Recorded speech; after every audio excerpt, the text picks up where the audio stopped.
There is a lot going on with Disney, Marvel, and, of course, Hollywood in general. There's always stuff coming out of that place.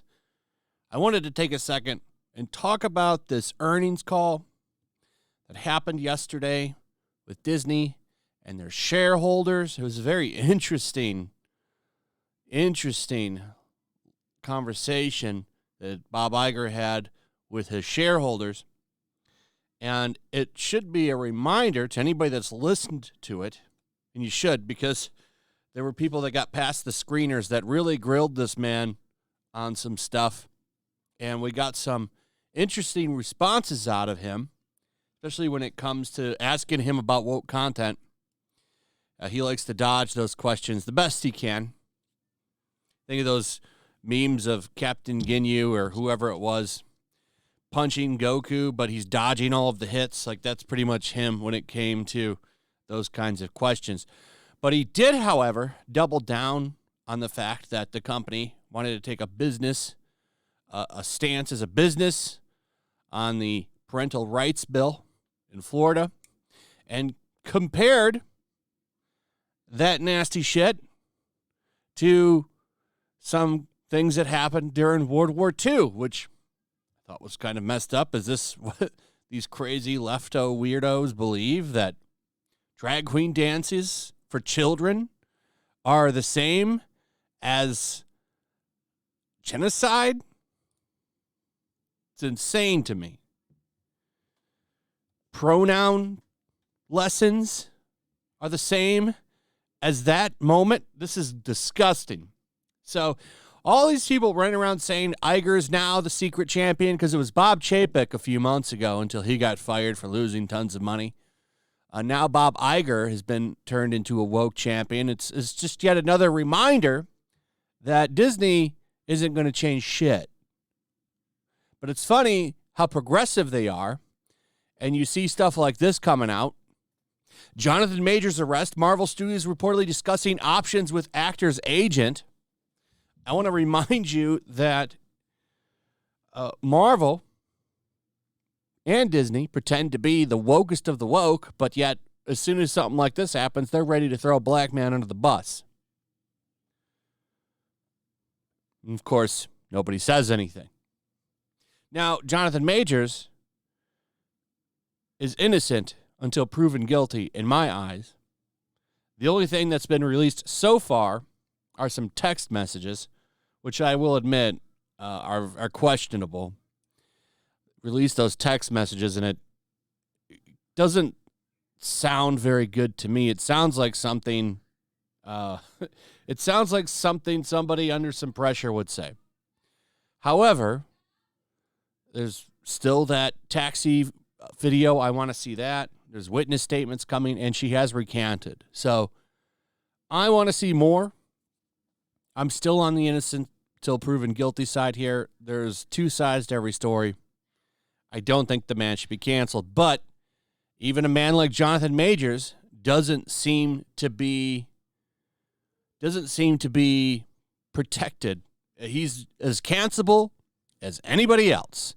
And you already saw his Army ads get pulled. The Army took them and repurposed them. Now, Michael B. Jordan is throwing him under the bus. An interesting find here by Cinema Blend. Michael B. Jordan posted a bunch of Creed 3 BTS photos, and Jonathan Majors was nowhere to be seen. This has to be a difficult position for the Creed 3 director to be in. How about, until the man is found guilty, or there's some overwhelming evidence that makes him look bad, you include him in things. The man is the co-star of your movie, and that's just the facts. Apparently, so he released a shitload of pictures. Here's one of them right here. I don't know if this is going to let me throw. Here's another here, a couple more. And I want to point out, there's a picture like this with him and Jonathan Majors. They didn't release it. So kind of disappointing because I got to be honest, Michael B. Jordan has been kind of winning me over over the past couple of years with some of his responses to the Superman question, because there was a long time running rumor that he was going to play the Black Superman. And he was quick to point out, fans are understandably upset. We're not trying to make Clark Kent black. This is something else. This is something different. This is the multiverse. We're not doing that. And I like that. His responses on fans were pretty good. This is after his shitty responses when he played Johnny Storm not that long ago. And okay, well, you're growing as a person here. You're understanding fandom a little bit better. I'm willing to forgive and forget. He was fine in the Black Panther movie. I thought he was great as Killmonger. And I like his responses for Creed 3, which I haven't seen yet, but how he's talking about, it's inspired by anime movies and stuff. And then this happens, and it's now, okay, well, maybe you have some knowledge that I don't, or you're a snake. But it's funny that the guy is up here posting all these pictures and completely ignoring Jonathan Majors. You think maybe he would stand up and say, listen, I just worked with this man. I don't think that he's guilty or he's innocent, or how about due process, innocent until proven guilty, stuff like that. Or maybe he worked with him on the set and he didn't like him. I think this will be, if this goes to trial, and I don't think it will, but if it does, it'll be interesting to see how many people come out to try to kick him, because that's when people always want to jump. This is why you saw all these people jump to kick him when the charges were announced. All these people that supposedly worked with him before. So I wonder if we're going to get a lot of dirt come out on him. Maybe Michael B. Jordan will come out and say, I worked with him and he was awful. I don't know. All I know is it's crazy when this kind of shit happens to a man, how little the support is for them and how quick everybody is to throw him under the bus. Now, he could be guilty, right? Michael B. Jordan, maybe he is. Or not Michael B. Jordan, I'm sorry. Maybe Jonathan Majors is guilty. I don't know. I want to see more evidence. I want to see that video from the taxi. Can we see all of that before we start denouncing people, before we start ruining people's lives, taking work away from them? I'm just saying. Anyway, that's the big update. I saw this and I was kind of shocked by it.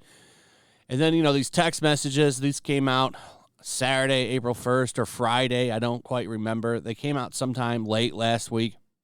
And some of these text messages, they don't sound very good. Now, she's denouncing him, but it sounds like something that she sent to try to, use, like, his lawyer or him could have called her and say these things in text so I can release them. Like, this isn't evidence against or for to me. I want to see shit before all this went down. Show me the text messages before you got arrested and show me that video. That's what I want to see. Anyway, that's pretty much it. Let me know what you guys think. Also, if you would, please like, subscribe, share the video. Make sure you're still subscribed. Hit that notification bell. Check out my Rumble and Locals, and I'll see you on the next one. Peace. Make sure to check out my Locals. There's a link in the description. It's a fun community that I'm trying to build over here. If you don't want to support me on YouTube, you can come over here. None of that money goes to YouTube. You also can just come over here for free. But if you are a supporter over here, I do plan on doing an extra live stream once a month and throwing links to the supporters so you can actually come on and have a supporter live stream with me. Also, it's a good place to catch all of my content. You don't have to worry about notifications like YouTube. They'll definitely work over here. So come check out my Locals.